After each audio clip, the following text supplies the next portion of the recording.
If your shop's been flat for 6 months, I already know why. You've never once let someone tell you your design sucks. And by that, I mean I've looked at thousands of Etsy shops at this point, and the ones that are stuck aren't stuck because they can't design. They're stuck because they won't let anyone see the design before they hit publish. Every excuse in this industry.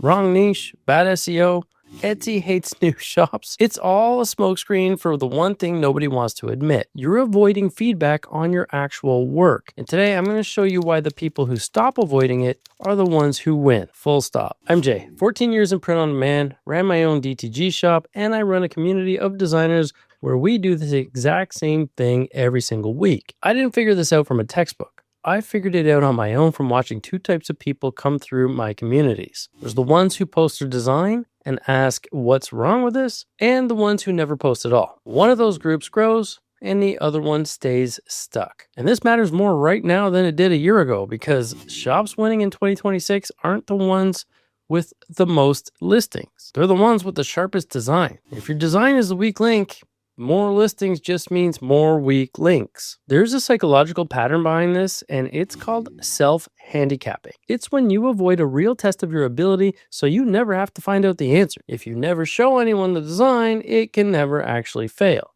It just sits there, unproven, and you get to keep believing it's just fine. Carol Dweck spent decades studying this. People with what she calls a fixed mindset treat every piece of feedback like a verdict on who they are. People with a growth mindset treat it like data. Same criticism, same words, completely different reaction. One person spirals, the other person opens up a new Kittle tab. And look, I get it. Putting your design in front of someone and asking them to pick it apart feels like handing them a knife. But here's what nobody tells you. The shops that are actually growing right now, the fear didn't go away for them either. They just stopped needing it to go away before they hit submit. So I'm not going to sit here and tell you to just be more confident.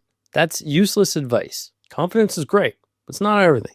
I'm going to show you what actually happens when people do this scared. Here's what I've watched happen inside the shirtheads. And yeah, it's a young community. We're only about 5 months in, but the pattern already showed up fast. People post their designs for review. Some of them are rough. Some have 3 fonts fighting each other and a color palette that maybe looks like it fought a Canva default template and lost. Maybe spacing that's just off. And every time, me and Juno, who's been a graphic designer his whole life as well, we either tell them exactly what to fix or we just redo the whole damn thing for them. And here's the pattern that never breaks. Even 5 months in, the people who submit even when it's embarrassing, even when they know it's not good yet, they improve fast. Not eventually, actually fast, because they're getting real information instead of guessing in a vacuum, letting their egos run the show. Then there's the other group of people. They join, they lurk, they never post a single design. Weeks go by. Their shop looks exactly the same as the day they joined. Same fonts, same flat, safe, forgettable designs. And it's not because they don't care, because caring and being scared feel identical from the inside. And it's easier to just stay quiet than find out your gut feeling about your own work might be wrong. That gap right there, the one between posted it, never posted it, that's the entire difference between a shop that grows and a shop that just plateaus or fizzles out. It's not talent. It's not the algorithm.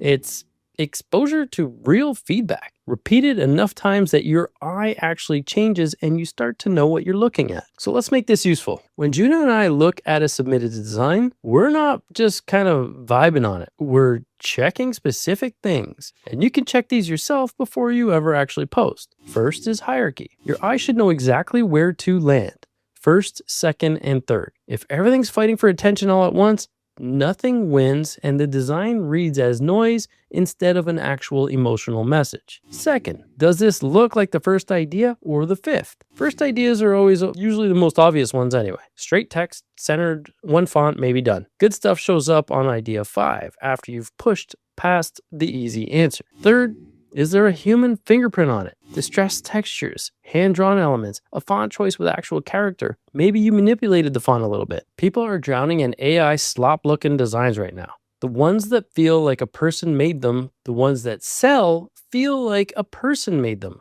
Because a person did. Now, none of this requires more talent than you have right now. It requires you to stop being the only person who's ever seen it before it goes live. If you've been sitting on designs you're not confident about, that's exactly who the Shirtheads is for. Post it. Let us tell you what's wrong with it, or let us rebuild it for you. That's the whole model. The quickest and fastest, easiest win. You don't have to already be good. You have to be willing to be seen before you're good. I promise you, the more you do it, the easier it becomes. Drop a comment right now with the design decision you've been second guessing for a while and maybe haven't asked anybody about. I read every single one. And if this hit a little different, please hit subscribe. It looks like 60% of you aren't subscribed. It helps YouTube know who to keep putting this in front of. And there's a lot more of this coming.